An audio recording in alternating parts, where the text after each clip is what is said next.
Hey everybody, this is the show where we are incredibly inspired by the love and change that local nonprofits bring to their communities. And we believe that speakers and nonprofit professionals deserve the chance to share their stories, collaborate, and network with their communities and sector. So without further ado, you're listening to Nonprofit Connect, a podcast by Rogue Creatives hosted by me, Matt Barnes. Let's go. Hello, and welcome back to the show. My name's Tiffany Poe. What's happening right now? I don't understand what's happening right now. This is not how this goes ever. Okay, go ahead. Do your thing. Hi, welcome to my show. This is Nonprofit Connect with Matt Barnes, because that's me. Yeah. I don't know. I think I said it better. Okay. All right. Okay. All right. I have a question. Okay. She has a question. We're jumping right in a bit. Yeah, we're jumping There's no formalities here. There's no like, hey, this is who we are and what we do. We're just jumping straight in. Tiff has a question. So I do. We're all going to put our lives on hold just a second for Tiff to ask her question. Let's go. Okay, ready? What's your question? What house are you in Hogwarts? Oh, yeah. I believe it's been a while. Okay. This is actually one of the questions on our random list of questions that I ask our guests. Yeah. But I don't think it's ever actually come up. I don't think it's ever actually been randomly chosen. So I'm the first one to ask it. It may be. You may be. I don't recall. Special. But I think, so the options are Gryffindor, Hufflepuff, Slytherin, and Ravenclaw. Wow. Right. I'm a Hufflepuff. No way. Yeah, but I disagree with that. I think I'm a Gryffindor. I feel like you're half and half. Yeah. Because I'm Hufflepuff, and I don't know if we're the same. We are not the same. Yeah. But I mean, I feel like our personality is kind of the same. Is it? Mm-hmm. Like we're out there, we're fun. Everyone thinks we're funny, even though maybe we don't think we are. My kids don't think I'm funny. Really? I feel like your kids think I'm funny. McCoy tells me often, Dad, your jokes are terrible. Dad, you're not funny at all. He says, Dad, that's the worst jokes in the entire world. And then I catch him laughing and I'll be like, see, you think I'm funny. And he'll be like, okay, you got that one. That one was funny, but nothing else is funny. Yeah, your dad jokes, they're not My funny. dad jokes are amazing. No. Yes. No. I've been practicing. I've been waiting so long in my life to be able to really unleash the dad jokes. And when I became a dad, the floodgates opened. It did. Yeah, there was no stopping it. And there still is no stopping it. Because now I have to hear it every single day. That's right. Almost every day on our Zoom chats for the whole team. Dad joke. Post a dad joke of the day. And it's horrible. They're fantastic. Anyway. It's horrible. Oh, come on. Okay, come on. Introduce the show. And did you see the one the other day? No. That we went to the zoo and I saw a baguette in a cage. No. And the sign said it was bred in captivity. Oh my God. There you go. No. That's so good. No, you're the only one laughing. Everyone's laughing. Our listeners right now, they had to pause. They're laughing at you. Because they were laughing so hard they had to pull over their cars. No, they're laughing at you because that was horrible. Not a chance. It's horrible. Joining us today here on the show. Smooth transition. Yeah. That was good. Priya Iyer is the founder and CEO of Our Roots, a nonprofit that is providing support to people living in poverty who have recently given birth to combat anxiety and depression. Wow. I really love talking to Priya. She's great and has overcome a lot with the people that she's working with and really just helping underserved communities to get the support that they need. Because as you know, being a mom is not the easiest thing in the world. And the whole process of becoming a parent sometimes can be very challenging. Infertility and all of that. But then also afterwards, the support people need. And being a parent is a pretty common thing. Yeah. Shockingly, the support systems aren't always there. Yeah. Especially for underserved communities or for minorities, and Priya is really stepping up. And I've actually already connected her with our friends over at Uniquely Knitted, and Doug and Jesse, who are from Uniquely Knitted, are going to be guests on the podcast coming up too. But they work with people struggling with infertility as well. And it's such a rich area to provide support for because there's not a lot out there. And the work that Priya is doing is amazing. So I'm excited for everybody to hear what she has to share. And we'll be right back with her after these brief messages. Not messages, just message. Just a message from our sponsor. Okay. Bye-bye. Okay, bye. Bye-bye. Okay, bye. Bye. Bye. We are brought to you by Rogue Creatives. I started Rogue Creatives in 2016 because I saw so many people doing amazing things, like life-changing work. And either they're spending all their time trying to figure out how to connect with people and get their story out there instead of doing what they love, what they got into it to do, and what they were good at, or they ignored all that and they just did what they loved, but not enough people knew about them, or nobody knew about them, even worse. My background is in education and organizational leadership. When I was doing my master's in education, I learned that the best way to educate someone to connect their heads and their hearts is through story. In my organizational leadership program, I learned how to help an organization define its character, its voice, its values, its personality. So I took the best of those and I combined them to create the strategic storytelling framework that we use at Rogue Creatives to define an organization's character so that we could tell their story while freeing the organization up to do what they do best. We've helped dozens of nonprofits define their personalities and increase their reach as they bring new donors and volunteers into their stories. And as you well know, more donors means more money, means more people getting the help that they need. And that means the world's becoming a better place because of the character in your story. So get started today by visiting roguecreatives.com/NPC. That's NPC for Nonprofit Connect. And schedule a free brand consultation and take our free online brand character quiz.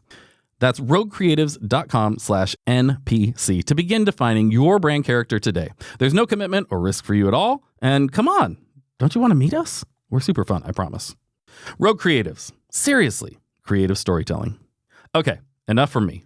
Back to me and our guest. All right, I'm here with Priya Iyer. Thank you so much for being here. Thank you, Matt. So lovely to be here with you. Yeah. So we always start off with 3 random questions to kind of break the ice. I got a list of about 100 questions, really random ones, and we randomly choose 3. So are you ready? I'm ready. Okay, here they are. I haven't even looked at which ones they are today. Bring it on. Okay, what is your favorite animated TV show and why? I feel like I should have a better answer for this because I have a 3-year-old and then almost 1-year-old. But I actually don't have a good answer at this point because I can't remember much of what happened for the past couple of years of my life. So I might have to pass on that one. Kids always make it a blur, right? Have they found Bluey yet? They have not. It's funny because I have actually tried to get that. Well, especially my 3-year-old, because the 1-year-old doesn't have much screen time. But the 3-year-old, I've tried to get into more adult TV shows or things that we used to watch back in the day. So we do more non-animated things, I would say. Got it. Well, I will say, because I am an evangelist for Bluey, if you've seen Ted Lasso, it's like Ted Lasso for kids. It's just the best. And most of the people that work with me here that don't have kids are still now watching Bluey because it's just that good. It's amazing storytelling. It's incredible. And it's literally the best, probably, parenting training tool out there. I point everybody toward it. It's really good. So there's one worth checking out. Let's go to the next question, which is, if you could only eat one cuisine for the rest of your life, what would it be? Okay, this might be a cop-out answer, but Indian food. I love Indian food. Really? Yes. And I know I am Indian, but... Are you from India or that's your heritage? I actually grew up in Kansas, which is, I love the Ted Lasso reference because of that. But I grew up with my grandparents and my grandma used to cook amazing Indian food for us. And so I tried to replicate just a tenth of that in my own life. I traveled to India once on a scouting trip thing. I was there and we went to dinner one night and they brought out a plate with just some little pieces of chicken on it, like little chicken wings. And I thought, I'm really hungry. It's been a long day. And take a bite out of this thing. My mouth has never been more on fire than it was in that moment. I think I spent an hour just, if you've seen that web show Hot Wings, it was like that. It was nuts. I was not expecting that. They did not warn me for that. But I know Indian food is not all that way. But that one stuck with me. I mean, that was like 20 years ago. And every time somebody says Indian food, that's what pops into my head. Yeah, there are some states in India that are really known for bringing on the heat in their food. So, yeah. All right, last one. If you could add any sport into the Olympics, what would it be? Does speed reading count as a sport? Sure, why not? Speed reading. Oh, that would be good. But we'd have to test comprehension, right? Because you can't just pretend you're reading, because otherwise you just go, oh, yeah, I'm done. All right. Then we got to find out, did you actually read it?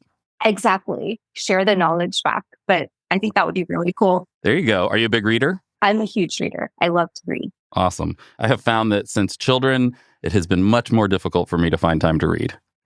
Yes. And you're always tired, which is why I feel like I just started trying to learn how to speed read. And I mentioned that.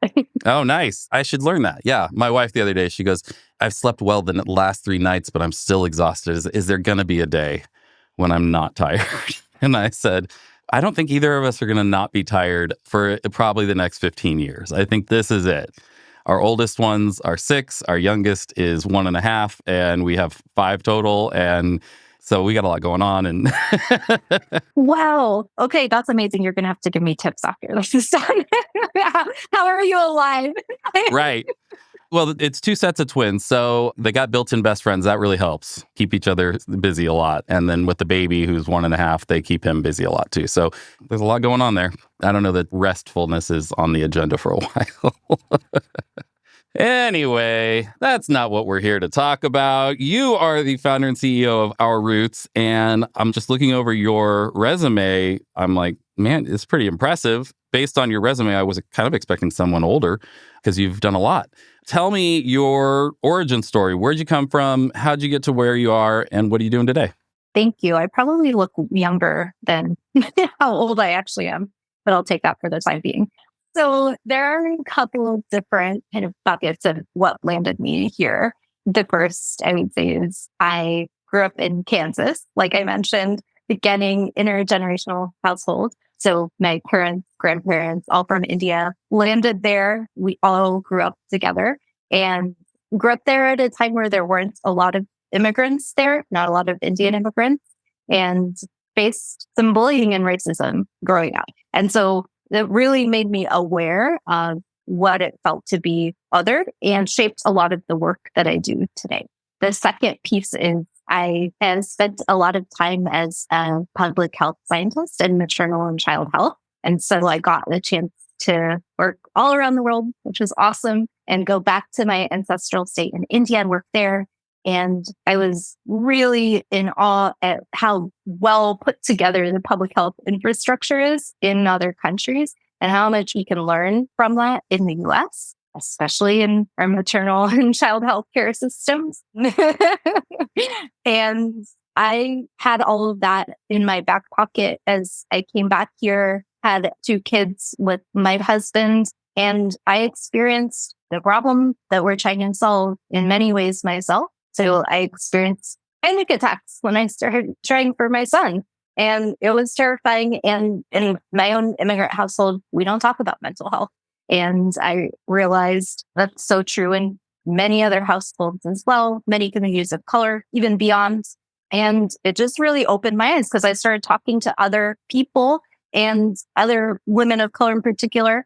And so many of them were like, oh yeah, the same thing happened to me. And I was like, what? This is happening to so many people around me and no one's talking about it. How is this even possible? And the problem goes so deep. And so that's kind of what led me to this work. That's awesome. So explain what Our Roots does and what your goals are. So what we do in a nutshell is we connect pregnant and postpartum communities of color who are low income to peer support coaches to prevent anxiety and depression. And we do all of that virtually on our platform. And our goal is to really be able to offer this type of culturally reverent care to every mama birthing parent across the US as they're going through this really kind of vulnerable and transformative time in their life, if they want it. That is incredible because having gone through what we went through to get our kids, and we went through fertility treatment and IVF and all of that. And as a middle-aged white guy who struggles with very little in this country, it still was challenging. And it's still a lot of psychologically, there's so much going on and people just don't understand. So I can't even imagine when you add to that, there's such a stigma to even talk about a lot of those issues on top of any cultural things on top of that and all of that. So it's one of those things that as we were going through, I'm like, man, there needs to be more resources for this. This needs to be something that people can learn more about because it's so common and there's kind of a stigma about addressing these issues and talking about them. So anyway, I'm so happy to hear of someone like you out there doing this kind of work and in a place that probably doesn't have a lot of that, I would imagine. And I appreciate you saying that because I feel like a lot of people feel like this is a really niche issue, but the reality is that it's not, in that it touches all of us. Like it touches birthing parents, whether they're men or women or identify as something else. It affects each of us who has a mother, which is all of us. And so it actually impacts generations, and research shows that it impacts up to 3 generations, if not more, which is pretty jarring. And so I think we really should be thinking about it as an issue that is very prevalent, not a niche issue. Something else that I really appreciate just off the bat, and maybe this is just first impression things, is you and I were talking a little bit before we started recording about part of the intention I had with this podcast of sort of making it more conversational and approachable and that type of thing. And you are instantly a person who exudes joy and approachability. And that is also something that I think when this topic is brought up is missing. And it makes it so kind of hush hush and so like, no, we have to be so serious about this. And it is a serious topic, but you can still bring the human perspective to it. And I think people try to leave that out in some ways, and it ends up doing the opposite of what you would want to do, which is make it something we can talk about and make it something conversational that is more approachable for people. Yeah. Thank you for saying that. I love that because it's something I think about. Sometimes I feel like I get too heavy myself. And so one of the things that I try to do is, as we're working with peer coaches who are offering the support, really make sure that we're bringing on people that have different personalities and can even infuse humor into this. Because think about it. Think about how many poopy diapers you've changed and how much of your life you spent talking about things like you would never talk about otherwise. There's funny, like really hilarious things about being a parent. And our birthing parents and the communities we work with love that. And so they bring humor into this too. So it's not just about these really heavy moments, but having all of it and being honest about all of it. Absolutely. I mean, there's the full spectrum of all of it. And if we don't present that, then it's more alienating for people because they're sort of othered. They're put into that category instead of, no, this is just something that people deal with and people go through. It is, and it's part of life. And let's help people and support them through that because we all need it. Well, first of all, how long have you been doing this? Yeah, so we officially started piloting in May 2022 with our first health clinic partner. And that's always a tricky question because I also spent a long time before that talking to people and trying to pilot and test it in different ways as well. And what have been the biggest challenges for you as you've sort of gotten this off the ground and started connecting it with people? So initially, I would say convincing funders that this was necessary and getting the funding. Now, I would say the problem has shifted, which is nice and also hard, but it's also around convincing people that we often should not be the ones deciding for pregnant and postpartum people what they should do with their bodies or what they have to opt into. And it's convincing our partners, health clinics, other people that just offering the service and educating folks and then allowing them to opt in is okay because our entire system is not really designed to have that kind of optionality right now. Yeah, I could definitely see that. It is funny when so many nonprofits in different areas go to offer a service or solve a problem. So a lot of times people are like, well, then this is the way you have to do it. And we were talking even just on the concept of like ethical storytelling recently. And one of the organizations I was talking to said, oh, yeah, the people, our clients or whatever that we're working with them on, they're going to present somewhere, they're going to be in a video or whatever. We really coach them and work through with them of, you don't have to present yourself this way. We don't want you to be the victim and that, and which is great. But then they said, but we had one get up and in front of a crowd, and then she kind of freaked out a little bit and decided that she wanted to tell the more traumatic story. And we were like, oh, we failed. And I'm like, well, it's a tough balance because it's still her choice how she wants to present herself. And really ethically doing this would be saying, yeah, we can help give her that point of view, but in the end, it's her choice to how she wants to represent her story. And it's the same thing here where some people may choose to step into this, some people may not. Some people may want parts of it and other parts and not so much. And it makes it a little trickier, but that's part of life. That's part of how we do this stuff. And it's not always so clean cut. It's exactly that. I think that's a good analogy. because a lot of times I understand because our healthcare workers are working in like really complicated situations, and the federally qualified health centers that we partner with or the Medicaid plans, they're complex. Our healthcare system is just like really complicated. And so the building of partnerships is not with these massive organizations, but with people who often really care about the communities that we're working with. And at the same time, I think it's okay to give people have the option to have doula care, some peer support, to have their OB/GYN, to have those different options because people want different things or they want to use them in conjunction, and that's okay. And we don't need to control that. Exactly. That's such a great open-handed approach, open-fisted approach to say, here's what we have. We want to be part of the solution and be what you need us to be. And I think that a lot of times the temptation is to try and control it a little bit more. When you talked about starting up and trying to convince people that this was worth funding, that this was worth investing in, how did you overcome that? On this in particular, there's probably, and in most nonprofit situations, this is true, there's an education curve, like bringing people into the story, helping them understand that there is a need in the first place, what that is. This one has a lot of nuance to it. It also has components of other areas as far as psychological and racial diversity and all of the things. So I can imagine that it's even probably a steeper education curve there. How did you overcome that? How did you get people to come on board? I'm glad that it seems like that you've kind of hit that, but what did that look like at the time? So I'll start with where we were getting pushback. I mean, it was a bunch of different things, as you said, but a couple areas we were getting pushback around were, one, the communities that we're working with are not going to sign on to a virtual platform.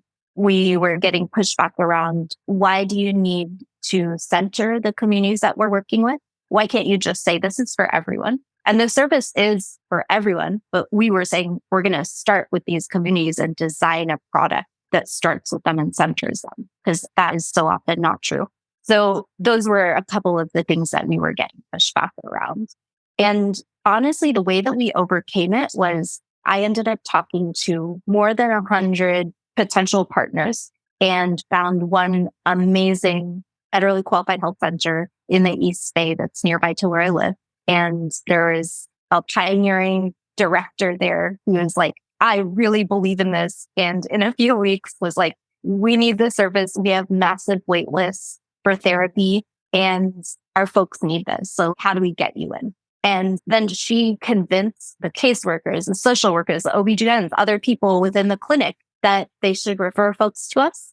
So it was finding that person that was already there, that was with us, and then getting both the quantitative data to go back to funders and say, hey, look, people are really engaging with this. And then also the stories, having people share their story in the way that felt right to them in terms of how this was transformative for them. Nice. I love that. I think it sounds like being able to find someone who already had credibility in that area, who supported you, was a big piece of that.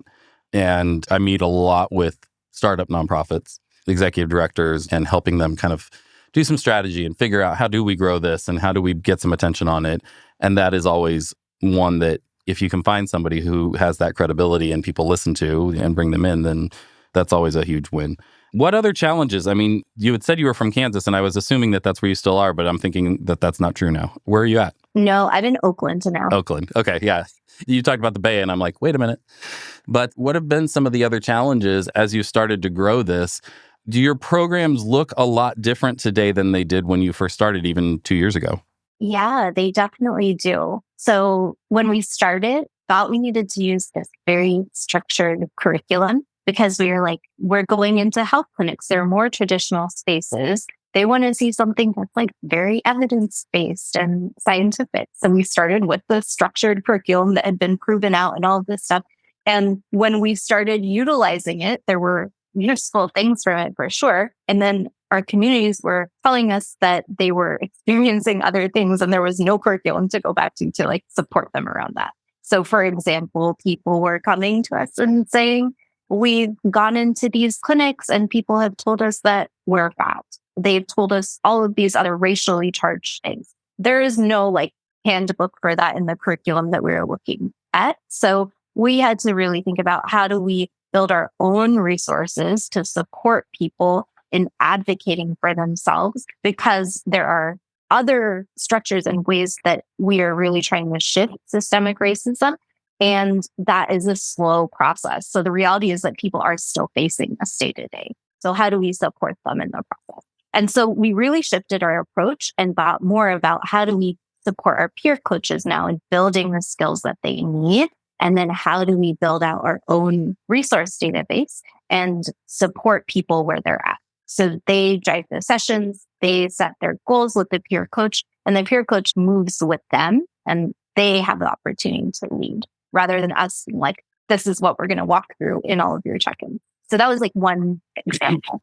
What prepared you for that? Because I think one of the things that I encounter a lot with smaller nonprofits, even ones that have been around for a little while, and maybe even for-profits for that matter, is sort of sticking their flag in the ground of this is what we do, this is how we do it, and not having the flexibility to change, to adapt as they learn, as they grow.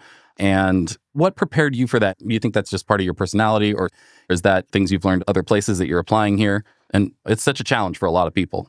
That's a really good question. I think it's like built personality, maybe.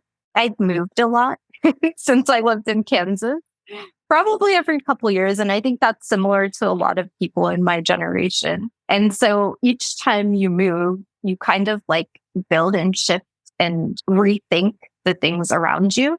And part of it's maybe my personality where I seek that out intentionally, because I like to say, okay, I'm going to put this stake in the ground, but I'm also very willing to be challenged and want to be able to redo it so that I can get better and better at the service that we're building.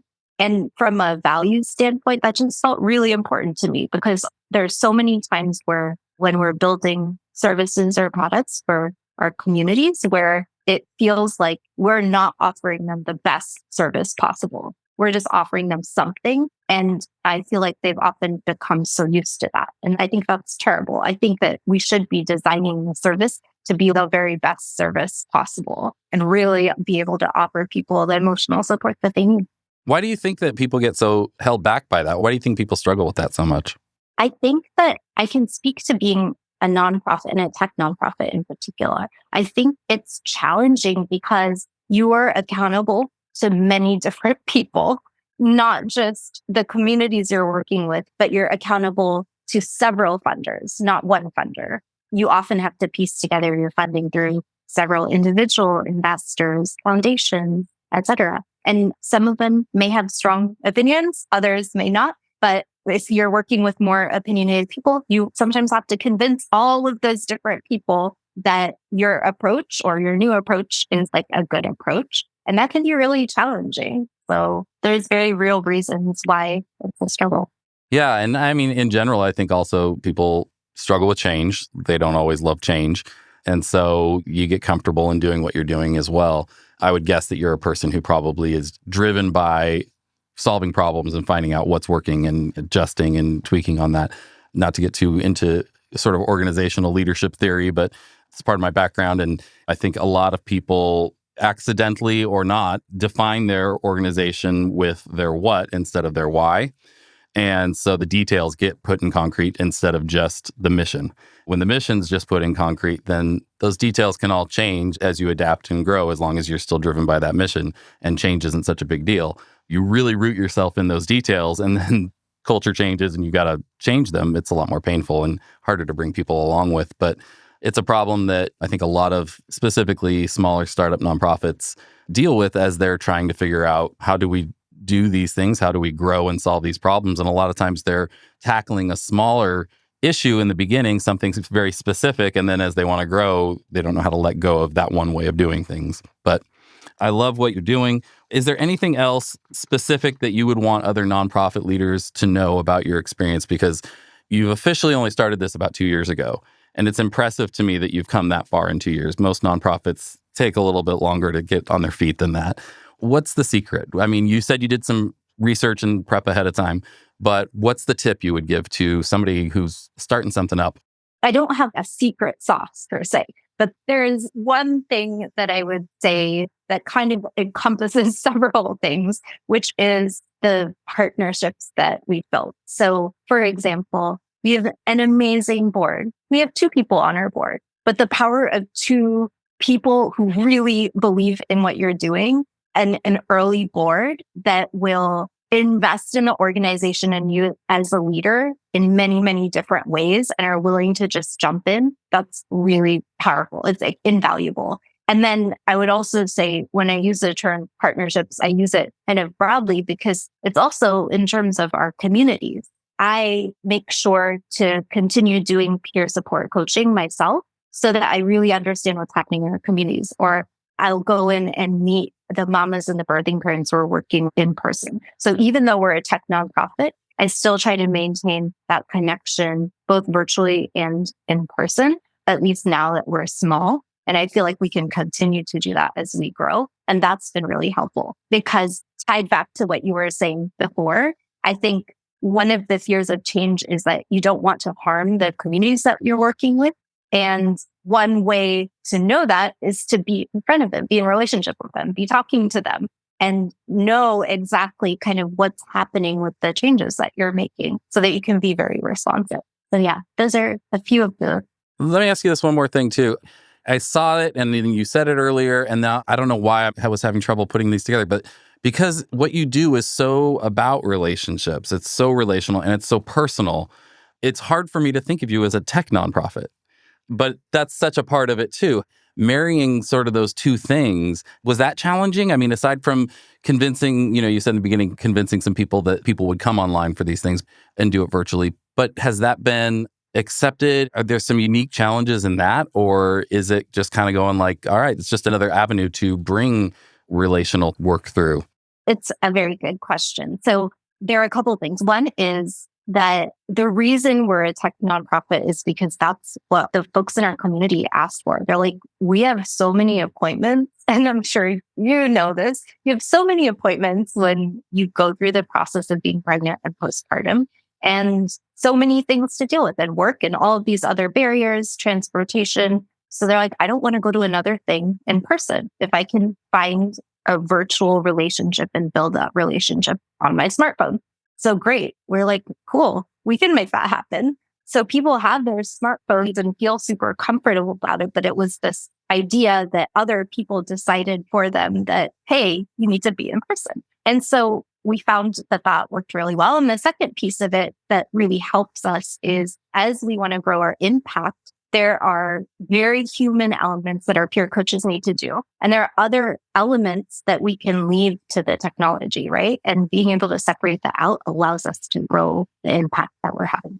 That's really great. It's so funny. As you were saying that, I was thinking about how, even for myself, during COVID, I switched to therapy online with my therapist. And she's 10 minutes from me. And I always thought, oh, when we start opening up again, I'll go back. I have not seen her in person in 4 years because it's just like, wow, this is so much more convenient. I can be in my office and doing work and then switch over, do an appointment, go back. And there's certain things that I like having the option now of either or in meetings and different things.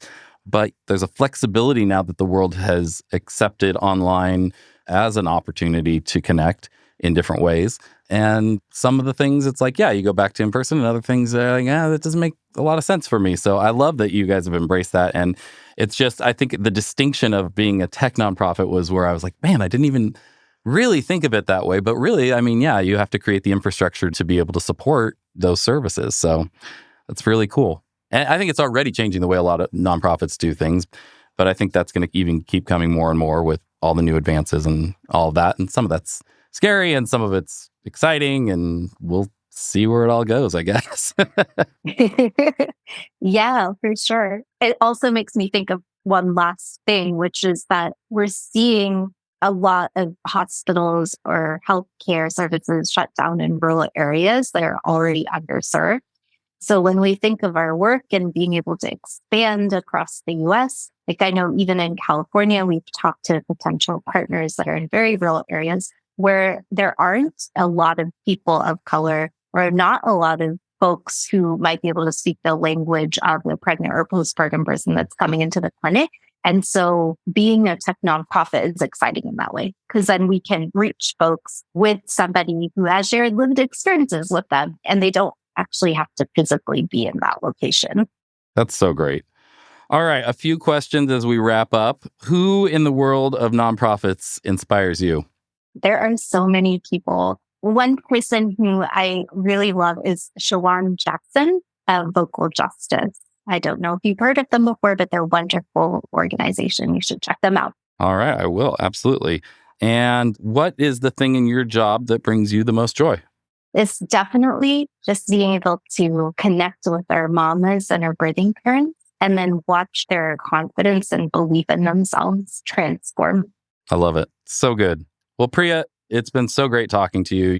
You just radiate positivity, and I'm so excited that you are doing the work that you're doing because we need more people like you out there in that field in particular, bringing positivity and giving opportunities for people to feel seen and heard. So it's amazing. I'm so happy. How can people connect with you, with Our Roots? Where can they find more information? Thank you, Matt. You're making me blush. So you can learn more about our work by checking out our website, which is www.ourroots.community. And you can reach out to me directly at priya@ourroots.community. I'm happy to chat with anybody who has questions or thoughts. Awesome. Well, thank you so much for being here. This has been awesome. And best of luck in everything that you're doing. Thank you. Thank you so much for having me. Of course. Well, there you have it. This episode of Nonprofit Connect with Matt Barnes, brought to you by Rogue Creatives, is over. It's done. Finished. What are you going to do with the rest of your day? You going to take the dog for a walk, maybe have some dinner? Before you do any of those things, could you do us a massive favor and subscribe to the podcast on Apple Music or Spotify or wherever else you listen to us? Obviously, you don't have to, but, it'd be very, very appreciated. Oh, and if you want to hear more from us, visit our website at npconnect.roguecreatives.com. That's npconnect, like Nonprofit Connect, .roguecreatives.com. We'll see you soon. Nonprofit Connect with Matt Barnes is hosted and executive produced by me, Matt Barnes, with an assist by my chaos coordinator, Tiffany Pope. Production is by our amazing friends over at Fame, the B2B podcast agency, along with Belinda Carter-Thompson and the team here at Rogue Creatives. Production lead is Luke Audi at Fame. Writing is by Sam Hollis at Fame and Matt Barnes and Taylor Bolanos from Rogue Creatives. Nemanja Koljaja of Fame is our audio editor, and Arslan Yakub from Fame is our video editor. Creative direction is by Corey Hill of Rogue. Our artwork is designed by Hopo Kelly and Joshua Marino at Rogue, and Ian Salas of Fame. Theme music is composed and performed by Jared Atherton of Chapters. Luke Audi of Fame does our booking and our guest relations. Huge thanks to our amazing guest for joining us for this episode, and to all of you incredible listeners for tuning in. If you enjoyed the show, and I don't know why you wouldn't have, don't forget to help us spread some good by giving us a good review. Preferably, 5 stars with lots of words saying how amazing we are on whatever platform you're listening on. Apple Podcasts, Spotify, whatever it is. Also, tell your friends and subscribe so we can come straight into your potholes each and every time we have a new episode. For more information about Nonprofit Connect or to join us at a live event here in Orange County, California, visit our website, npconnect.roguecreatives.com. We'll catch you next time.